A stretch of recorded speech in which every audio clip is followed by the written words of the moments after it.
puissions baisser nos têtes, fixer nos regards vers le Seigneur et faire nôtre cette prière quand elle sera chantée. Merci Julien.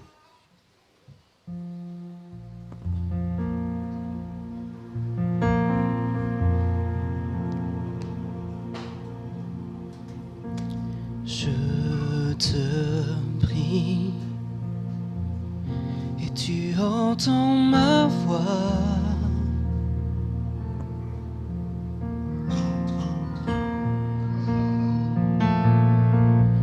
Je fléchis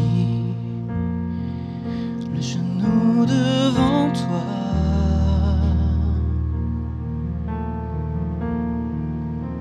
J'ai besoin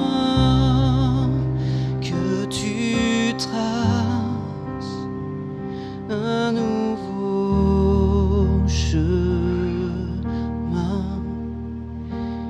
Tant besoin que tu sois mon puissant soutien.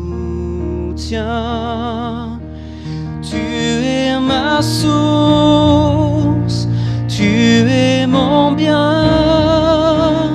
Quand je me perds, tu prends ma main, tu me relèves de la poussière dans le désert.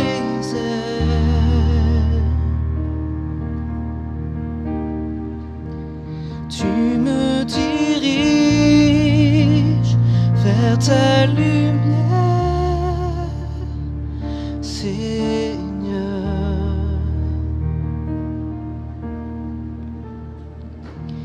Tu es mon Père, tu restes Dieu dans mon désert.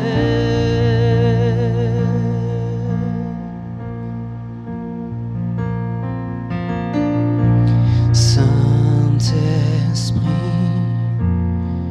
je me tiens devant toi.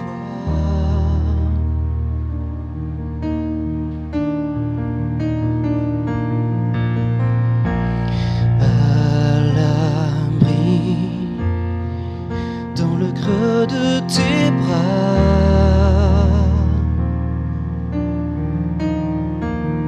J'ai besoin de ton feu qui me purifie.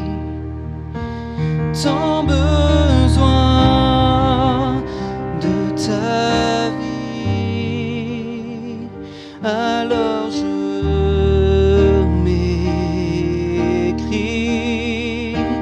Tu es ma source, tu es mon bien.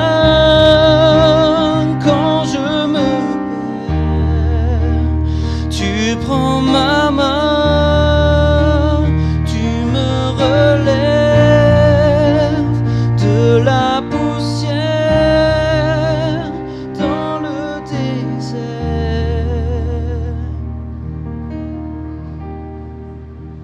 Tu me diriges vers ta lumière, Seigneur.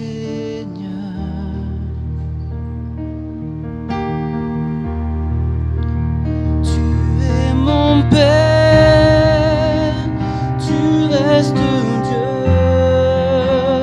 dans mon désert.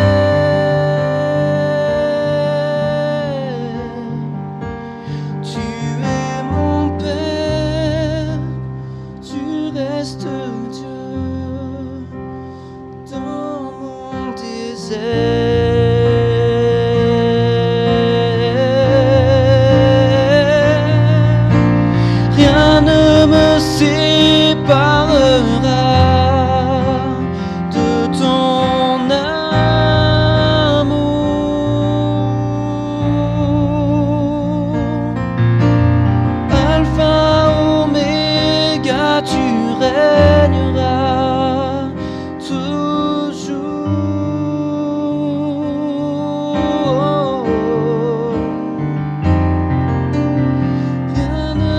séparera de ton amour.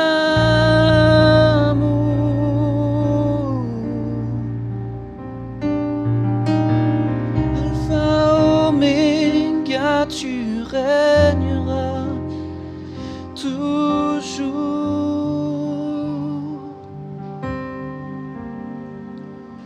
Tu es mon Père, tu restes Dieu dans mon désert.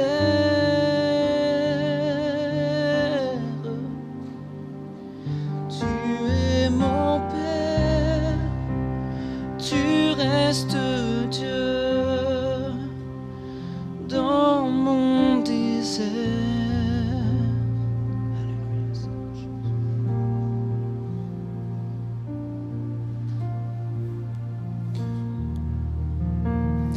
Reprenons la lecture du texte dans 1 Corinthiens, chapitre 10, et nous lisons les 13 premiers versets. Merci beaucoup, Julien. 1 Corinthiens, chapitre 10, à partir du premier verset jusqu'au verset 13. Et Paul parle à cette église, et il dit « Car il ne faut pas que vous ignoriez ceci, frères. Après leur sortie d'Égypte, nos ancêtres ont tous marché sous la conduite de la nuée. Ils ont tous traversé la mer. Ils ont donc tous, en quelque sorte, été baptisés pour Moïse dans la nuée et dans la mer. Ils ont tous mangé d'une même nourriture spirituelle. Ils ont tous bu la même boisson spirituelle, car ils buvaient de l'eau jaillie d'un rocher spirituel qui les accompagnait, et ce rocher n'était autre que le Christ lui-même. Malgré tout cela, la plupart d'entre eux ne furent pas agréés par Dieu, puisqu'ils périrent dans le désert. Tous ces faits nous servent d'exemple pour nous avertir de ne pas tolérer en nous de mauvais désirs comme ceux auxquels ils ont succombé. Ne soyez pas idolâtres, comme certains d'entre eux l'ont été. Selon ce que rapporte l'Écriture, le peuple s'assit pour manger, pour boire, puis ils se levèrent tous pour se divertir. Ne nous laissons pas entraîner à l'immoralité sexuelle, comme firent certains d'entre eux. Et en un jour, il mourut 23 000 personnes. N'essayons pas de forcer la main du Christ, comme le firent certains d'entre eux, qui pour cela périrent sous la morsure des serpents. Ne vous plaignez pas de votre sort, comme certains d'entre eux qui tombèrent sous les coups de l'ange exterminateur. Tous ces événements leur sont arrivés pour nous servir d'exemple. Ils ont été mis par écrit pour que nous en tirions instruction, nous qui sommes parvenus au temps de la fin. C'est pourquoi, si quelqu'un se croit debout, qu'il prenne garde de ne pas tomber. Les tentations qui vous ont assaillis sont communes à tous les hommes. D'ailleurs, Dieu est fidèle et il ne permettra pas que vous soyez tentés au-delà de vos forces. Au moment de la tentation, il préparera le moyen d'en sortir pour que vous puissiez y résister. Amen. Le verset 7, nous continuons l'étude de ce texte. Le verset 7 nous dit « Ne soyez pas idolâtres comme certains d'entre eux l'ont été. Selon ce que rapporte l'Écriture, le peuple s'assit pour manger et pour boire, puis ils se levèrent pour se divertir. » Lors de cette lettre, l'apôtre Paul fait référence à certaines histoires qui se sont passées, et la majorité de ces histoires se déroulent dans l'Exode, lors de la vie des Hébreux dans le désert. Et lorsqu'il fait référence à certains qui sont tombés dans l'idolâtrie, il fait référence à cette fameuse histoire, période, où vous savez, Moïse va à la rencontre de Dieu. Et puis, un buisson, Dieu parle au travers d'un buisson, le buisson ardent, et Dieu se révèle à Moïse. Et puis Moïse monte à nouveau, et puis il reçoit toutes les instructions et tous les commandements. Et puis ça dure un certain temps. Dieu parle puissamment, il a une relation privilégiée avec Moïse, et Moïse étant le chef, celui qui a entraîné le peuple jusqu'ici, c'est un peu le leader politique, spirituel et tout ce que vous voulez de l'époque, il est là-haut, et pendant qu'il est là-haut, le peuple s'impatiente. Il n'a plus de réponse de Dieu, il n'a plus de direction donnée de la part de Dieu à Moïse pour le peuple, et il se languit, il s'impatiente, et puis c'est comme s'ils attendent autre chose et que ça ne vient pas, alors qu'il faut qu'ils trouvent d'autres solutions pour se conduire, pour se divertir et passer le temps. Il arrive des fois, dans nos déserts, j'en parlais un peu la semaine dernière, que Dieu soit sourd, soit muet, qu'il ne dise rien. Nous prions, nous demandons, Seigneur, parle-nous, Révèle-toi à nous, donne-nous une direction. Et la direction et la parole de Dieu se fait attendre encore et encore et encore. On pourrait se dire c'est ce qui se passe dans ce lieu de désert pour ces gens qui sont là au pied de la montagne. Moïse est en relation avec Dieu, il n'y a pas de souci pour lui, mais eux sont là. Et ils n'ont aucune indication. Ils ne savent pas quoi faire. Et je crois que dans ces moments de désert que nous pouvons traverser aussi, Dieu est avare en parole d'une manière volontaire. Pour que lui sait ce qu'il y a dans nos cœurs. Il n'a pas besoin de voir quoi que ce soit, il sait, il lit dans nous comme dans un livre ouvert. Mais pour que nous puissions réaliser si nous dépendons vraiment de Dieu ou si nous dépendons d'autre chose. Il arrive dans nos moments de désert, un peu à l'instar de ces Hébreux dans le désert, que Dieu étant silencieux, nous trouvons d'autres moyens à nous raccrocher pour donner peut-être un autre sens ou quelque chose qui nous soulage. Il est vrai que des fois, dans les moments de désert, c'est là où certains plongent dans tout un genre d'addiction. On se forge des choses qui vont nous faire du bien. Pour les Hébreux, c'était des statues, des veaux d'or, des richesses à qui ils apportaient des offrandes et des louanges. Il est question d'idolâtrie. Dans nos moments de désert, Dieu veut nous parler, et des fois il ne nous parle pas autant que ce qu'on aimerait, mais nous devons toujours être à l'écoute. Le risque, c'est de chercher une réponse ailleurs qu'en Dieu. Et on se forge des idoles. Tout un genre d'idoles. On pourrait très bien les énumérer ce matin, on pourrait très bien faire une réflexion. Quelles sont les idoles que nous pouvons avoir dans nos vies, nous chrétiens du XXIe siècle, ici à Limoges? On pourrait se poser la question. Quand on parle d'idolâtrie, on pense aux statues, on pense à toutes ces choses-là. Mais il y a tellement d'idoles dans notre vie qu'on accepte, qu'on a banalisé, qui font partie de notre quotidien et qui sont des idoles. Qu'est-ce que sont les idoles? Les idoles, c'est évidemment tout ce que je mets entre Dieu et moi, ma relation entre Dieu et moi. C'est tout ce que je mets à côté de Dieu. Il y a Dieu le dimanche, ma relation avec lui, je fais monter la louange, mon adoration, j'écoute sa parole, et puis dans la semaine, il y a tout un autre tas d'idoles. C'est tout ce que je mets avant Dieu ou à côté de Dieu.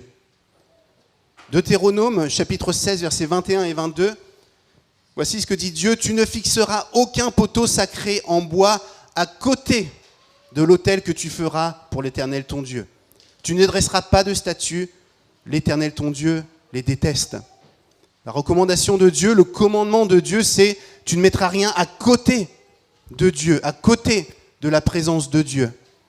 Et il faut s'avouer que des fois, nous, il n'y a aucune accusation dans mes propos, simplement une possibilité de nous secouer, et je dis nous secouer. Il y a tellement de poteaux à côté de la présence de Dieu dans nos vies. Il y a la présence de Dieu le dimanche, et puis tout le reste de la semaine, il y a d'autres idoles. Dans nos moments de désert, c'est là aussi où on va chercher ces idoles pour qu'elles nous fassent du bien.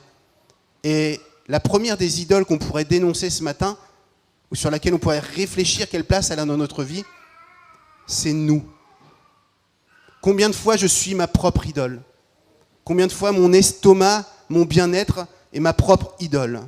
Je ne me sers que moi et j'oublie ce que Dieu veut. C'est le mal de notre société aujourd'hui, où l'homme est au centre de tout et c'est lui qui doit décider. Il doit faire les choix que lui a envie et c'est normal. Et l'homme est devenu sa propre idole. Et il y a tout un tas de doctrines, de pensées et de courants qui sont révélateurs que Dieu n'est plus au centre de la vie, et même des fois dans nos églises, mais que c'est l'homme. Nous avons des idoles, et puis on pourrait réfléchir à toutes ces idoles. Pas besoin de le faire, je sais que déjà vous y pensez. Qu'est-ce que je mets en avant dans ma vie, avant que Dieu même puisse prendre la place? Qu'est-ce que je mets? Et on voit dans cette histoire que c'est ce qui les a perdus. C'est ce qu'il a fait que dans ce moment de désert, ils sont morts dans le désert. Parce qu'ils ont laissé prendre place aux idoles et ils les ont servis. Le moi est souvent l'idole qui nous caractérise tous aujourd'hui et peut-être depuis tous les siècles. Et aujourd'hui, dans notre époque moderne, il y a un autre type d'idole. J'étais en vacances, comme vous savez, il n'y a pas si longtemps que ça. Et puis évidemment, moi je commence à être un vieux jeune ou un jeune vieux. Et mon regard est différent par rapport à la jeunesse, où je me dis, mais pourquoi est-ce qu'ils font ça, etc.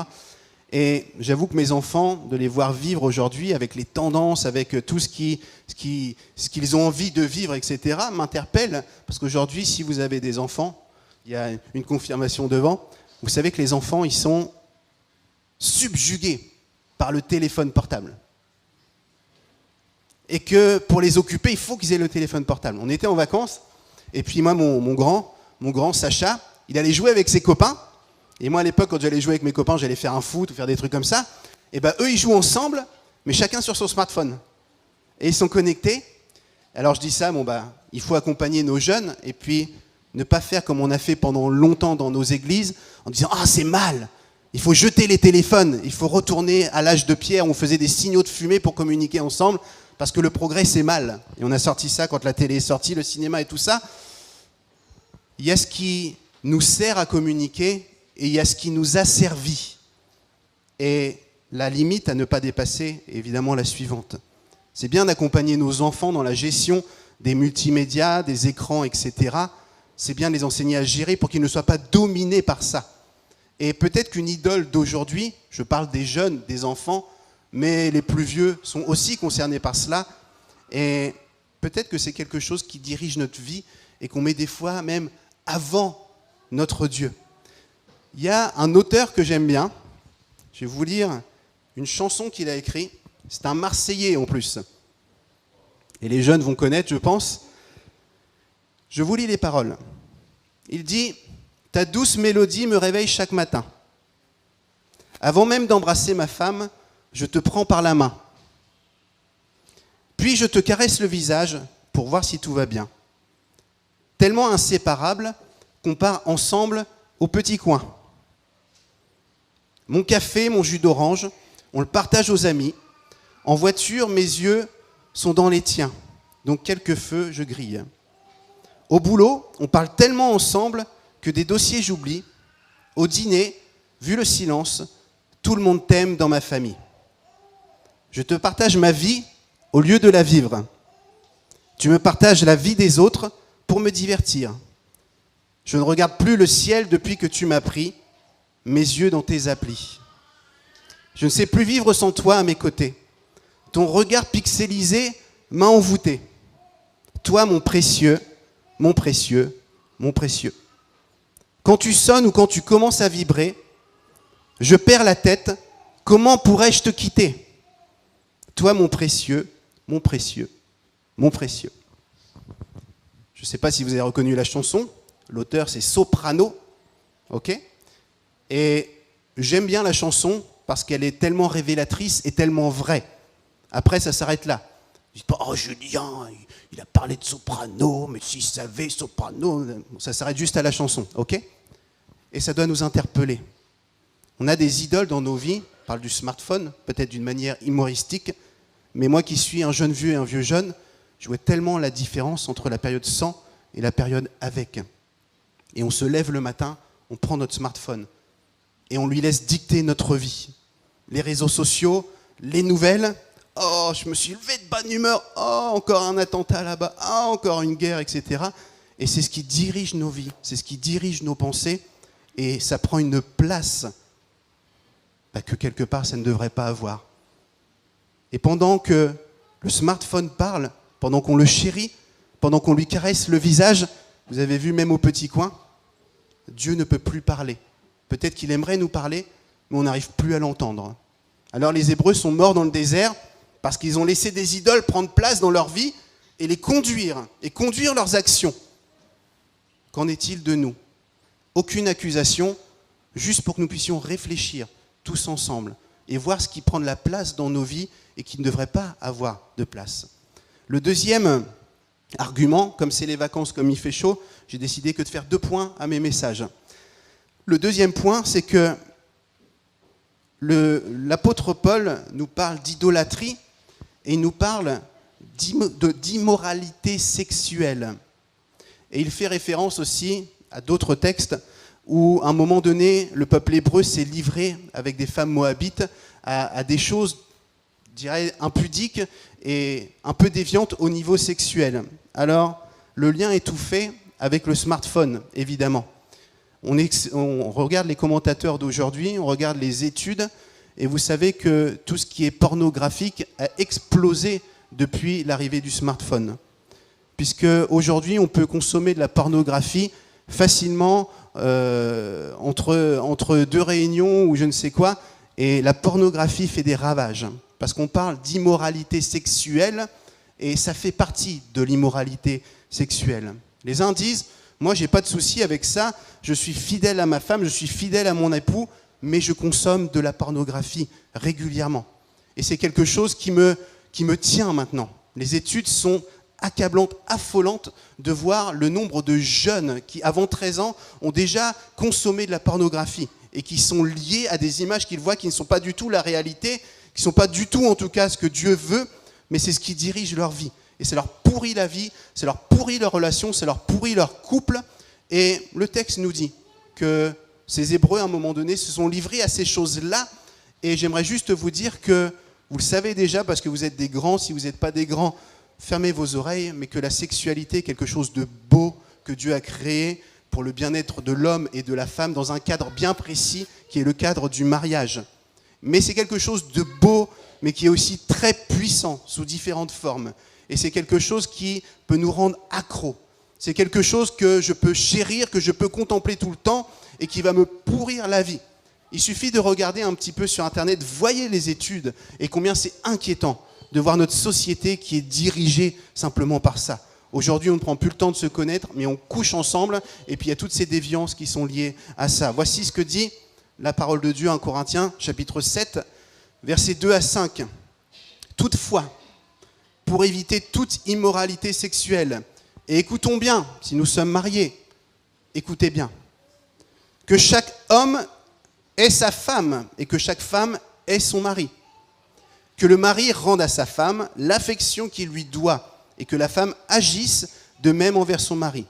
Ce n'est pas la femme qui est maîtresse de son corps, mais c'est son mari. De même, ce n'est pas le mari qui est maître de son corps, mais sa femme. Ne vous priverez pas l'un de l'autre, si ce n'est d'un commun accord pour un temps, afin de vous consacrer à la prière. Puis retournez ensemble, de peur que Satan ne vous tente à cause de votre manque de maîtrise. Voici de quelle manière Paul nous parle de la sexualité, et on comprend bien que c'est dans un cadre de mariage entre un homme et une femme. Et que pour ne pas céder à la tentation, à l'immoralité sexuelle, il est important de comprendre quelques principes. C'est que l'homme et la femme doivent avoir les yeux fixés l'un sur l'autre. Et ce qui se passe dans notre société, c'est que tout autour de nous est beau et brillant. Et que la femme du voisin est évidemment plus belle que la mienne. Elle est mieux habillée, elle est mieux maquillée, elle est plus à l'écoute, elle est moins grosse, elle fait du sport, donc elle est plus intéressante. Et du coup, je regarde l'autre femme. Et évidemment, ce que je vois sur les vidéos, ce que je vois dans toutes ces choses pornographiques, reflète une réalité qui n'est pas la réalité, où les femmes sont méga belles, les hommes sont méga musclés, mais ce n'est pas la réalité. Et ce que je veux dire, c'est que tout brille autour de nous pour que notre attention soit fixée vers ces choses-là. Et celui qui, à un moment donné, a le désir d'aller voir ailleurs, celui ou celle, c'est qu'à un moment donné, tout est une question de regard. Il a oublié de regarder combien sa femme est belle. Il a oublié, encore une fois, de se souvenir la relation qu'il a avec sa femme, comme elle est précieuse pour lui, comme il est précieux pour elle. Il a pris un peu de bide, mais je me souviens de quelle manière il m'aime, de quelle manière il est fidèle. Voyez-vous, notre société fonctionne comme ça. Tout est beau, tout est brillant, même si c'est du mensonge, et nos regards sont attirés vers ça. Dans notre couple, je parle à des couples, à des gens qui sont mariés, à des gens qui vont se marier. Vous voulez ne pas, à un moment donné, céder à la tentation qui sera évidemment là. Et c'est là où le diable rigole. Parce que la sexualité, c'est quelque chose de beau que Dieu a créé. Et il tord les choses. Les hommes réagissent à ce qu'ils voient. Et évidemment, on voit des belles choses, on a envie de craquer. Comment ne pas succomber? Un des points, c'est de se souvenir. Ma femme. De regarder ma femme. De regarder mon mari. Mon mari, tu as grossi. Mais ça fait 20 ans qu'on est ensemble. Ça fait 40 ans qu'on est ensemble. Et moi, j'ai vieilli à tes côtés. C'est un peu la même chose que ce que je disais la semaine dernière. Prenons le temps de réfléchir et d'écouter. Et fermons toutes les autres portes. Vous voulez ne pas tomber dans la tentation, fermez vos yeux, fermez vos oreilles. N'allez pas sur des sites où, évidemment, vous commencez à regarder et vous avez Pamela qui vous dit « Attention, dans quelques instants, tu pourras venir me voir, etc. » Faites ce qu'il faut sur vos ordinateurs pour ne pas être tenté, pour pas que votre regard dévie. Nous sommes attirés par ce que nous voyons.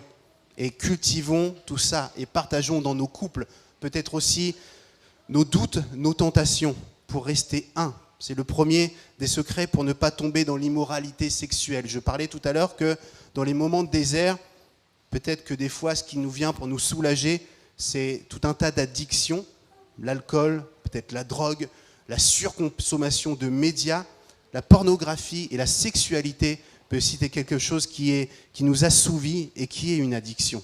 Parlons de ça dans notre couple. N'ayons pas de mots tabous. Vous savez que la société nous enseigne sur la sexualité, elle en parle dans tous les sens. Et des fois, dans nos couples, on n'en parle pas. Et puis à l'église, on n'en parle pas non plus. Mais l'église a son mot à dire. Parce que Dieu donne des recommandations, donne des enseignements. En tout cas, Paul le fait. Et puis, il est question que ce n'est pas la femme qui est maîtresse de son corps. Et ce n'est pas le mari qui est maîtresse de son corps. Et que le corps de la femme appartient à son mari et vice-versa. J'aimerais juste vous dire quelque chose qu'il faut qu'on puisse bien comprendre. Souvent, on a utilisé ce verset-là, les hommes souvent en disant « Ah, t'es ma femme, tu ne t'appartiens plus, alors viens là. J'ai des envies, t'as pas envie, c'est pas mon problème parce que tu ne t'appartiens plus, c'est à moi que tu appartiens. » Même dans nos églises, souvent, on a tordu ce texte-là en donnant caution à des abus. Des abus, ou parce que l'homme avait, d'une certaine manière, Paul avait dit que la femme appartenait à son mari, qu'elle n'avait pas à décider, et vice-versa. Ben, on s'est servi de ça comme un prétexte. Mais le texte ne nous dit pas que la femme est la chose de l'homme, ni l'homme la chose de la femme. Il est question d'un accord mutuel et réciproque. En devenant ma femme, en devenant mon mari, je choisis de me donner tout à toi. Corps, âme et esprit. Et sache que je veux me donner pleinement et quand tu auras envie, même si je n'ai pas trop envie, je veux me donner. Mais il arrive dans nos relations. Parce que le temps passe, parce que les difficultés sont là, les incompréhensions sont là. Si vous êtes mariés, hommes et femmes, vous avez remarqué que des fois on ne se comprend pas bien. On a un langage différent. Et ce qui est valable pour l'un n'est pas valable pour l'autre et on ne se comprend pas. Et ça crée des tensions. Et puis, ce que Paul met en place ici, ou encourage à faire, ce n'est pas toujours possible. Mais retenez ça. Retenez ce texte-là, pas comme un prétexte pour dire « tu m'appartiens » et tu fermes ta bouche. Les réalités, c'est que oui, j'aspire à toujours pouvoir être disponible pour toi, corps, âme et esprit, mais j'y arriverai pas toujours. Et quand j'y arriverai pas, tu devras respecter ma volonté. Vous savez, forcer quelqu'un à faire quelque chose, surtout dans l'acte sexuel, ça s'appelle du viol, même dans le cadre du mariage. Ok ? Donc ça, il faut comprendre ça. La femme doit quelque chose à son mari si elle choisit de se donner, et tous les jours à son mari. Ce n'est pas juste une fois le jour du mariage. Vous savez qu'on peut évoluer dans nos émotions, aussi dans nos choix. Et c'est quelque chose qu'on doit toujours respecter dans l'acte sexuel, mais dans tous les actes et dans toutes les relations dans le cadre de notre couple. Il est question après, c'est pourquoi ne vous refusez pas les uns aux autres. Il y a des fois, dans nos relations de couple, des moments où on n'a pas envie, on est fatigué, et puis l'âge faisant, etc. Et puis, comme je disais, les hommes et les femmes ne fonctionnent pas pareil. Et puis, on dit souvent que les hommes sont des essences GTI, turbo, et puis que les femmes sont des bons vieux diesel bien lourds. Et que quand l'un a envie de passer un bon moment avec l'autre, il est au taquet. Et l'autre, oh. Et puis, voilà. Pourquoi est-ce que Dieu nous a fait de cette manière-là différente? Pour que puissions choisir de nous aimer, de nous respecter, d'être patients et de nous aider, et d'amener l'autre là où il n'est pas et vice-versa. Et c'est quelque chose de précieux dans cette différence que Dieu nous a donnée. Il est question de ne pas se refuser l'un et l'autre. Et il arrive des fois, effectivement, à cause des tensions, à cause de tout un tas de choses, que les uns et les autres se refusent. Et c'est compliqué. Nous avons besoin d'amour, nous avons besoin de passer des bons moments dans notre psychique, dans nos émotions, mais aussi d'un point de vue physique. Il y a des besoins, et Dieu nous a créés de cette manière-là. Et excusez-moi, on est en famille, on a dit depuis le début, alors je cause comme si je causais à ma famille, hein, mais on a besoin des fois d'assouvir certaines choses. Et si ces choses-là ne sont pas assouvies, ça crée des tensions, et ça crée d'autres désirs. Et il arrive des fois que, pour X ou Y raison, on se refuse l'un à l'autre pendant longtemps. Et puis monsieur ou madame commence à se dire « Oh, mais lui, il est frigide comme je ne sais pas quoi. Est-ce que je ne pourrais pas aller voir le voisin ? Il est attentif, en plus il est beau, il est musclé, il fait du sport. Ou je ne pourrais pas aller voir la voisine ou ma collègue de travail qui est douce, qui est belle, qui est maquillée, qui prend soin d'elle. Et puis on a l'impression qu'elle a envie tout le temps. » Évidemment, de se refuser l'un à l'autre, des fois c'est juste parce qu'on ne peut pas faire autrement. L'autre a tellement pris une place négative que je peux plus le blairer, je ne peux plus le voir en peinture. Alors, question d'avoir des relations avec lui, c'est même plus possible. Mais c'est pourtant des fois ce qui va encore nous séparer plus. Et certaines femmes ou certains hommes se plaignent que leur mari ou leur femme aille voir ailleurs, et même sans concrétiser l'acte en ayant voir quelqu'un, se livre et consomme de la pornographie. Mais qu'en est-il de la relation à ce niveau-là ? C'est des choses sur lesquelles il faut que nous puissions partager, parler dans un cadre bien précis avec des gens qui nous aiment et qui peuvent nous aider, parce que c'est quelque chose qui fait des ravages aussi dans nos églises. Les différentes formes, les différents points que j'ai exprimés là font des ravages. Et puis parce qu'on est chrétien, parce que tout va bien, et puisqu'on ne doit jamais parler de sexualité parce que c'est quelque chose de... le diable rigole. Le diable nous manipule et le diable nous tient liés au travers de consommations et d'actes qui ne font que nous perdre. Alors je parlais d'addiction. Des fois, on cherche à se raccrocher à des choses qui nous font du bien. Et c'est le propre de la sexualité. C'est que ça nous fait du bien à tout niveau. Corps, âme et esprit. Et c'est quelque chose de vicieux. C'est quelque chose que Dieu a créé pour notre bien, qui est légitime, mais qui, dans un cadre qui n'est pas le bon cadre, va nous détruire. Ainsi, je commence à regarder ailleurs, et puis lorsque je parle à ma femme, c'est plus elle que je vois, mais c'est une autre. Ou lorsque j'ai des relations avec lui ou avec elle, c'est plus elle qui est avec moi ou lui, mais c'est quelqu'un d'autre. Et nos pensées sont comme contaminées, comme un venin qui s'est infiltré et qui va briser notre relation entre couples, mais qui va briser notre relation avec Dieu. Dieu n'aime pas la trahison. Dieu n'aime pas être comparé ou je dirais dans une relation adultère où un coup on l'aime, un coup on ne l'aime plus.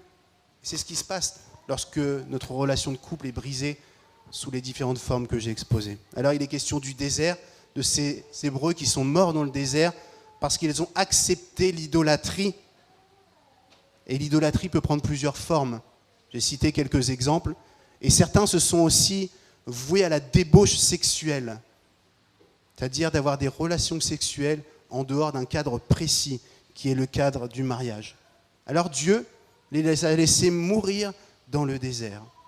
Et ce qu'on peut retenir de cette histoire, en tout cas de cette étape du message, c'est que dans nos moments de désert, c'est humainement facile, et c'est humainement ce qu'on a envie, c'est de trouver des moyens pour s'en sortir, et pour nous aérer l'esprit, nous faire du bien. Mais dans ces moments de désert, Dieu veut se révéler à nous.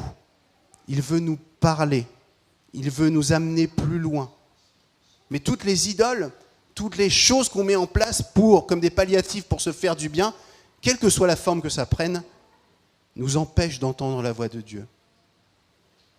L'histoire nous montre que lorsqu'ils se sont voués à l'idolâtrie, les Hébreux, ils avaient certainement soif d'entendre ce que Dieu avait à dire au travers de la bouche de Moïse, et puis ils sont passés à autre chose. Et quand Dieu a voulu parler, quand Dieu d'une certaine manière était prêt et que Moïse redescend de la montagne, ils n'étaient plus du tout aptes à attendre quoi que ce soit de la part du Seigneur.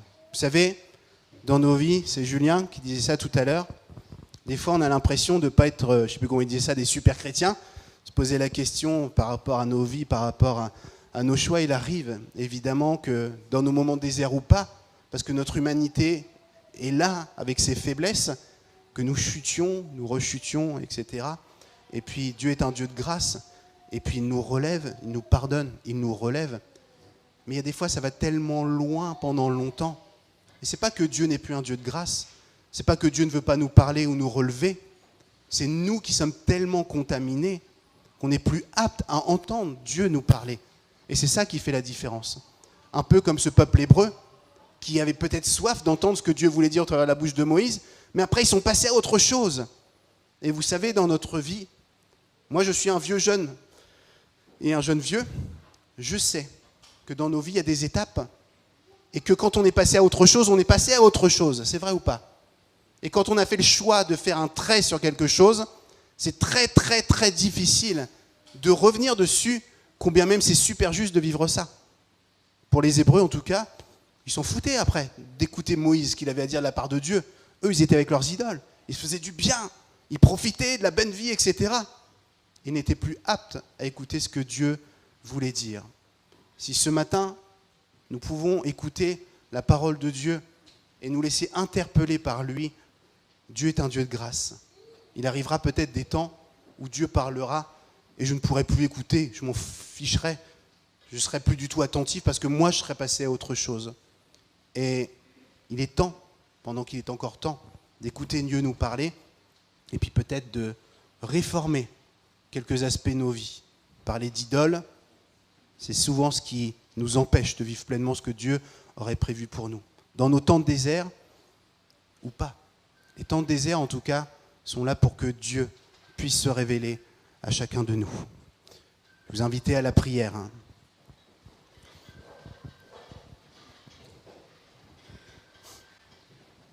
Merci Seigneur pour ta parole qui est la vérité. Merci de ces directions, de ces recommandations que tu as livrées à Paul et qui nous exhortent, que nous écoutons encore aujourd'hui, pour ne pas être de ceux qui mourions dans le désert. Merci pour les déserts dans nos vies qui sont là pour nous faire progresser, nous rapprocher de toi. Merci pour tous ces temps de silence qui font grandir en nous la patience, la maturité aussi nécessaire pour pleinement vivre ce que tu veux nous faire vivre.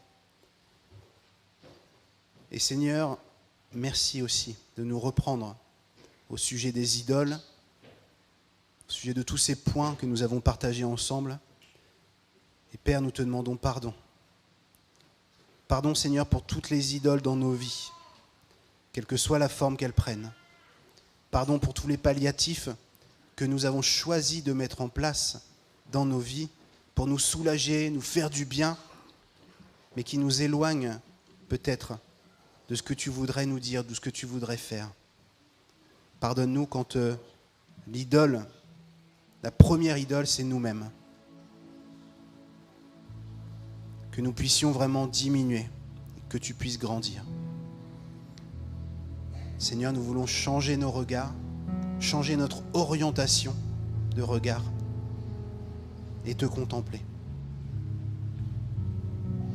Fais-nous grâce ce matin.